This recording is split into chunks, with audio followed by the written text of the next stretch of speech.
प्यारे विद्यार्थियों नमस्कार। आप सभी का स्वागत है आपके अपने YouTube channel education money society पर। दोस्तों आज हम बात करेंगे बीएसटीसी परीक्षा 2026 के लिए एक और क्लास की, और ये हमारा मॉडल पेपर नंबर 4 है दोस्तों। इससे पहले 3 मॉडल पेपर हम यहाँ पर ले चुके हैं। जो भी इस क्लास को देखने के बाद वो 3 मॉडल पेपर नहीं देखे उनको जरूर देखें। और सीईटी और बीएसटीसी परीक्षा 2026 के लिए मोस्ट इंपोर्टेंट होने वाले हैं। इस पर हम करेंगे राजस्थान जीके के 30 मोस्ट इंपॉर्टेंट क्वेश्चन करेंगे। तो दोस्तों बिना किसी देरी के साथ क्लास को शुरू करते हैं, और आज की क्लास का हम यहाँ पर शुभारंभ करेंगे। उससे पहले एक बार चैनल पर नहीं हो तो चैनल को सब्सक्राइब कर लीजिए दोस्तों। बिना किसी देरी के साथ आ जाइए दोस्तों क्लास पर। और आज की क्लास का हमारा पहला क्वेश्चन है, क्या है दोस्तों आज की क्लास का हमारा पहला क्वेश्चन, बड़ार भोज किस अवसर पर रखा जाता है। जो आपने पहला क्वेश्चन देखा उसी का आंसर है, और छाप दीजिए दोस्तों कमेंट पर कि बड़ार भोज किस अवसर पर रखा जाता है। मृत्यु के समय रखा जाता है, उत्सव के समय रखा जाता है, विवाह के समय, या जन्म के समय। कब लिखा जाता है दोस्तों? तो हम बात करें यहाँ पर बड़ार बोझ की, तो बड़ार बोझ क्या होता है यहाँ पर दोस्तों समझेंगे बड़ार बोझ को। बड़ार बोझ एक सामूहिक प्रतिभोज होता है। क्या होता है? सामूहिक सामूहिक प्रतिभोज होता है। क्या होता है? सामूहिक प्रतिभोज होता है। एक तरह से हम बोल सकते हैं विवाह के समय में होता है। जिसने भी सही आंसर चुना उसका, तो उस विद्यार्थी का हो जाएगा यहाँ पर सही जवाब। अच्छा इसका राइट आंसर हो जाएगा। नेक्स्ट क्वेश्चन की ओर चलते हैं, क्वेश्चन नंबर 2। और क्वेश्चन नंबर 2 का सभी आंसर छापेंगे। केरी भात की ओढ़नी किस जाति की स्त्रियों में लोकप्रिय है? केरी भात की ओढ़नी किस जाति की स्त्रियों में लोकप्रिय है दोस्तों? छापेंगे इसका आंसर कमेंट में। जाट महिलाएं, ब्राह्मण महिलाएं, आदिवासी महिलाएं और राजपूत महिलाएं। दोस्तों कौन सी महिलाओं के द्वारा यहाँ पर केरी भात की ओढ़नी पहनी जाती है या ओढ़ी जाती है दोस्तों? क्वेश्चन नंबर 2 का सभी आंसर छापेंगे, और इसका जो होगा दोस्तों आदिवासी महिलाओं द्वारा यहाँ पर केरी भात बोल सकते हैं। केरी भात और तारा भात। तारा भात की भी अगर आपसे पूछ ले तो दोनों ही आदिवासी महिलाओं द्वारा पहनी जाती हैं। जिसने भी चुना उसका हो जाएगा right answer. Next question, question number 3 क्या सभी आंसर देंगे? और दोस्तों कम समय में यहाँ पर सबसे ज्यादा क्वेश्चन करेंगे, 30 महत्वपूर्ण क्वेश्चन करेंगे। सीईटी वाले भी यहाँ पर आ जाएंगे दोस्तों। राजस्थान में समेला सामेला राजस्थान में जो सामेला शब्द है वो किस अवसर पर प्रयुक्त किया जाता है? जन्म के समय में प्रयोग किया जाता है, विवाह के समय में प्रयोग किया जाता है, गोना के समय, या मृत्यु के समय। दोस्तों इस क्लास पर आपको क्लास संस्कृति, इधर से आपको इतिहास और पॉलिटी के क्वेश्चन देखने को मिलेंगे, तो एंड तक बने रहना दोस्तों। राजस्थान में जो सामेला शब्द है ये कहाँ पर प्रयुक्त होता है? तो दोस्तों सामेला की अगर हम बात करें तो सामेला एक तरह से क्या होता है, यानी कि अपन बोल सकते हैं विवाह के समय। तो इसका आंसर सही है, लेकिन जो बारात होती है इसको समझिए दोस्तों कि बारात में वधु पक्ष के द्वार पर पहुंचते हैं। जब वधु पक्ष के द्वार पर पहुंचते हैं उनकी आगामी की जाती है, तो उसको कोई क्या कहते हैं? सामेला कहते हैं। नेक्स्ट क्वेश्चन की ओर चलते हैं, क्वेश्चन नंबर 4। क्वेश्चन नंबर 4 का सभी आंसर देंगे। डाकन प्रथा को अवैध घोषित करने वाले सर्वप्रथम राजस्थान की कौन सी रियासत थी? कौन सी रियासत थी जिसने डाकन प्रथा को सर्वप्रथम अवैध घोषित किया था? लगाओ स्टार और छाप दो दोस्तों आंसर। जयपुर, जोधपुर, बीकानेर, उदयपुर। दोस्तों इसका यहाँ पर क्या होगा सही जवाब? इसका यहाँ पर सही जवाब हो जाएगा दोस्तों उदयपुर। जिसने भी द आंसर चुना उसका हो जाएगा यहाँ पर सही जवाब। अब उदयपुर क्यों है दोस्तों? तो उदयपुर की यहाँ पर बात करेंगे कि अक्टूबर अक्टूबर 1853 में 1853 में उदयपुर मेवाड़ में खेरवाड़ा में गैर कानूनी घोषित किया गया था। किसको? डाकन प्रथा को। और साथ में हम बात करें उस समय वहां का जो शासक था महाराणा स्वरूप सिंह था। घोषणा अगर बात करें तो मेवाड़ भील के कमांडर जेसी ब्रुज ने इसकी घोषणा की थी। इतना सा याद रखना आपको साथ के साथ, ताकि यहाँ पर आपको याद रह सके दोस्तों। नेक्स्ट क्वेश्चन की ओर चलते हैं, क्वेश्चन नंबर 5 की ओर चलते हैं। चीकली चीकनी खोतली चीकनी खोतली है क्या है? पुत्र जन्मोत्सव की एक रस्म है, शादी की एक रस्म है, मृत्यु की एक रस्म है, नए गृह प्रवेश की एक रस्म है। दोस्तों 5 के यहाँ पर सभी आंसर देने की कोशिश करेंगे, सभी आंसर छापेंगे। चीकनी खोतली क्या है? शादी की एक रस्म है दोस्तों। क्या है? शादी की एक रस्म है। जिसने भी ब को चुना है उसका हो जाएगा यहाँ पर राइट आंसर। नेक्स्ट क्वेश्चन की ओर चलते हैं, क्वेश्चन नंबर 6 का सभी आंसर छापेंगे। क्वेश्चन नंबर 6 है, निम्न में से तोरण का संबंध किससे है? तोरण किससे संबंधित हैं? जन्म से हैं, शिक्षा से हैं, मृत्यु से या विवाह से हैं?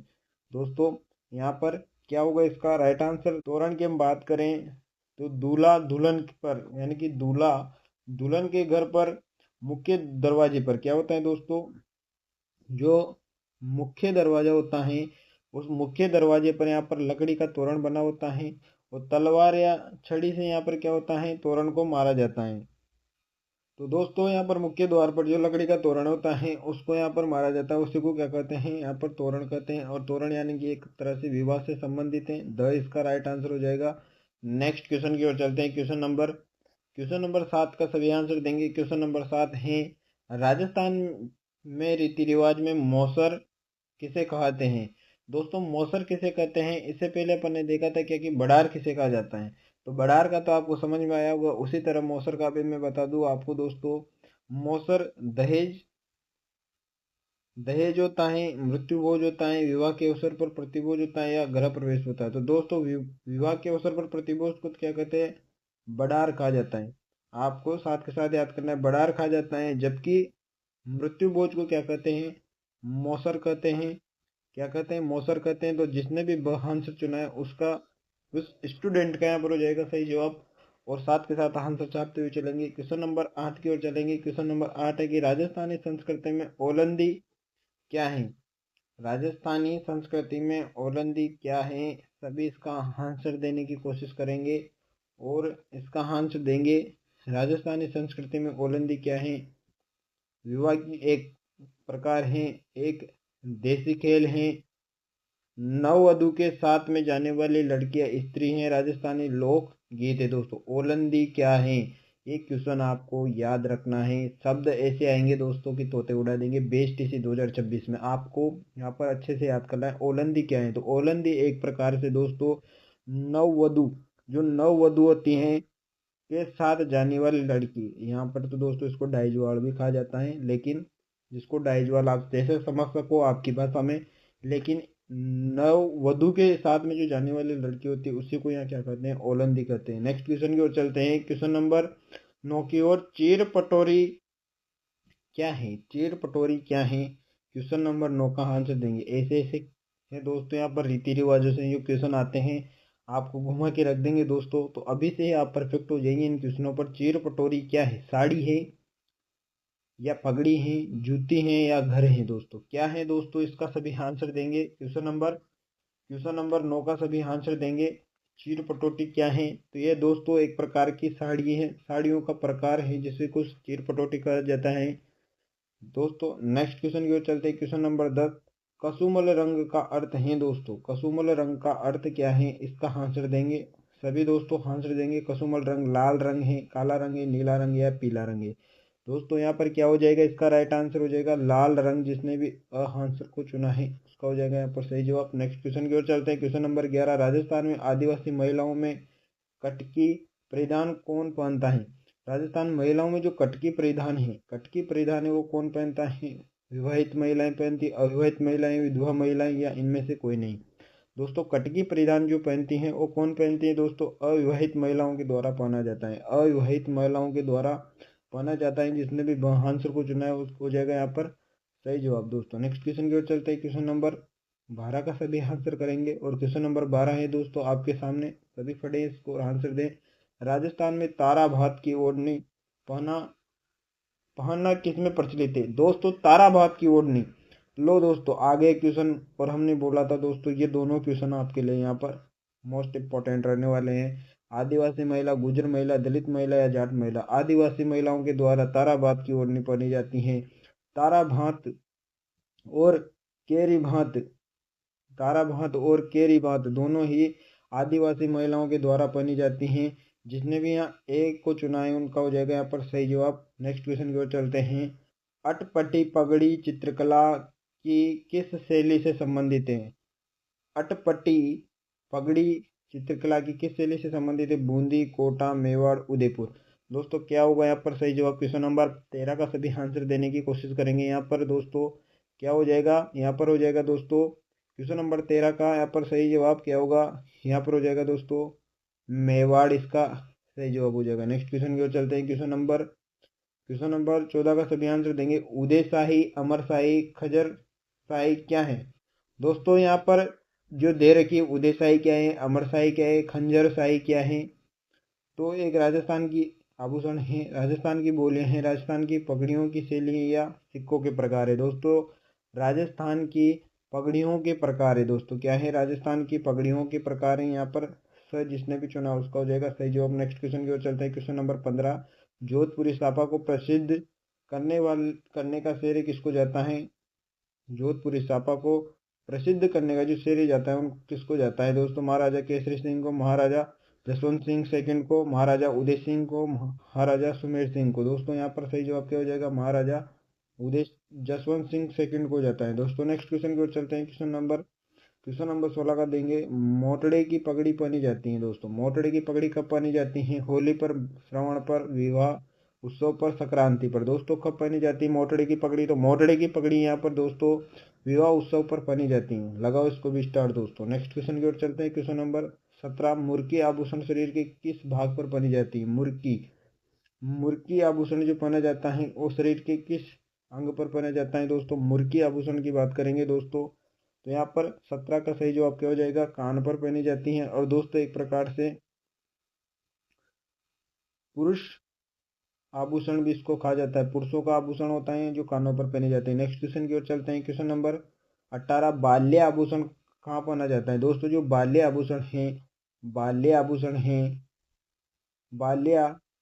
आभूषण कहाँ पर पहना जाता है? तो बाल्य आभूषण सिर पर, कान पर, नाक पर, हाथों पर। सभी आंसर देंगे। हाथों पर पहना जाता है महिलाओं के द्वारा हाथों पर पहना जाता है बाल्य आभूषण। जिसने भी द चुना है उनका हो जाएगा यहाँ पर सही जवाब। नेक्स्ट क्वेश्चन की ओर चलते हैं। क्वेश्चन नंबर 19, दामना आभूषण स्त्रियां शरीर के किस भाग पर पहनती हैं?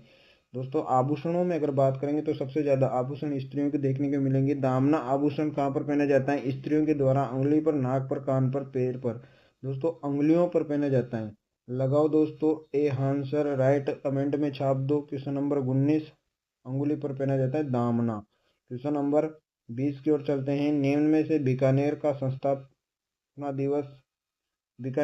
स्थापना दिवस की बात कर रहे हैं तो बीकानेर की स्थापना दिवस कृष्ण जन्माष्टमी को, शीतलाष्टमी को, अक्षय तृतीया या रामनवमी। तो अक्षय तृतीया यानी कि आखा तीज याद रखना दोस्तों। आखा तीज के दिन यहाँ पर क्या होता है दोस्तों? अक्षय तृतीया के दिन बीकानेर नगर की स्थापना होती है। ये इतना आपको याद रखना है। नेक्स्ट क्वेश्चन की ओर चलते हैं। क्वेश्चन नंबर 21 है। बेली कृष्ण रुक्मणी के रचयिता किस शासक के दरबारी कवि थे? क्वेश्चन इस तरह से घुमा के आएंगे। दरबारी कवि थे महाराणा कुंभा के, अकबर के, शाहजहां के या विग्रहराज चतुर्थ के। 21 का यहाँ पर सही जवाब क्या हो जाएगा? अकबर के यहाँ पर दरबारी कवि थे। जिसने भी ब आंसर चुना उनका हो जाएगा यहाँ पर सही जवाब। नेक्स्ट क्वेश्चन नंबर 22 का आंसर देंगे। राव रायसिंह को राजपुताने का कर्ण किसने कहा? राव रायसिंह को राजपुताने का कर्ण किसने कहा? बिट्टू सुरजा, चिंतामणि, मुंशी देवी प्रसाद या गंगानंद मैथिल। किसने कहा दोस्तों? यहाँ पर मुंशी देवी प्रसाद। जिसने भी स चुना उनका हो जाएगा यहाँ पर सही जवाब। नेक्स्ट क्वेश्चन नंबर 22 की ओर चलते हैं।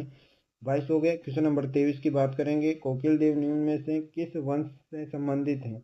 कोकिल देव निम्न में से किस वंश से संबंधित हैं दोस्तों? गुहिल से, चौहान से, राठौड़ से या कछुआ से। कोकिल देव की बात करें दोस्तों तो कोकिल देव यहाँ पर कछुआ वंश से संबंधित है दोस्तों। किससे संबंधित है? कछुआ वंश से संबंधित है दोस्तों। जिसने भी द को चुना उनका हो जाएगा यहाँ पर right answer. Next question number 24, राजा जयसिंह को मिर्जा की उपाधि किसने दी? राजा जयसिंह को जो मिर्जा की उपाधि दी वो किसने दी दोस्तों? लगाओ स्टार। अकबर ने दी, जहांगीर ने दी, शाहजहां ने दी, औरंगजेब ने दी। क्वेश्चन नंबर 24 का यहाँ पर सही जवाब क्या हो जाएगा? शाहजहां हो जाएगा दोस्तों।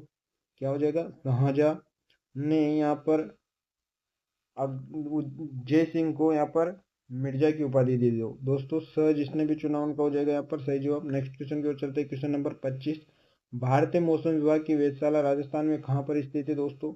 भारतीय मौसम विभाग की जो वेधशाला है वह कहाँ पर स्थित है? माउंट आबू में, जयपुर में, कोटा में या जोधपुर में। दोस्तों 25 का क्या होगा यहाँ पर? जयपुर हो जाएगा यहाँ पर सही जवाब। जयपुर इसका राइट आंसर हो जाएगा दोस्तों। नेक्स्ट क्वेश्चन की ओर चलते हैं। क्वेश्चन नंबर 26 की ओर, जयपुर नगर का नक्शा किसके द्वारा बनाया गया?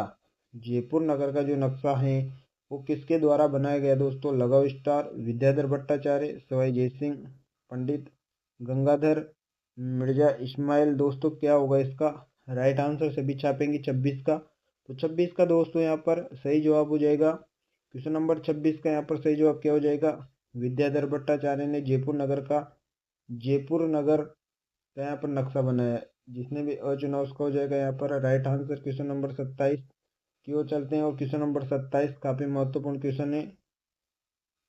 क्या है दोस्तों? अजमेर नगर की स्थापना कब हुई? तो अजमेर नगर की स्थापना कब हुई? सभी इसका आंसर देंगे। 1113 ईस्वी में अजय राज द्वारा इसकी स्थापना की गई। नेक्स्ट क्वेश्चन की ओर चलते हैं। क्वेश्चन नंबर 28 की ओर चलते हैं। क्वेश्चन नंबर 28 है, तराइन का युद्ध 1191 में किसने जीता? 1191 ईसा में किसने जीता? अणुराज ने, पृथ्वीराज चौहान, मोहम्मद गौरी या गोविंदराज? दोस्तों 28 का यहाँ पर क्या हो जाएगा? तो 28 का यहाँ पर हो जाएगा पृथ्वीराज चौहान, इसका राइट आंसर हो जाएगा। नेक्स्ट क्वेश्चन की ओर चलते हैं। क्वेश्चन नंबर 29 है, पंचायती राज संस्थाओं में चुनाव करवाने का दायित्व है जिला कलेक्टर का, राजस्थान सरकार का, जिला प्रमुख का या राज्य निर्वाचन आयोग का?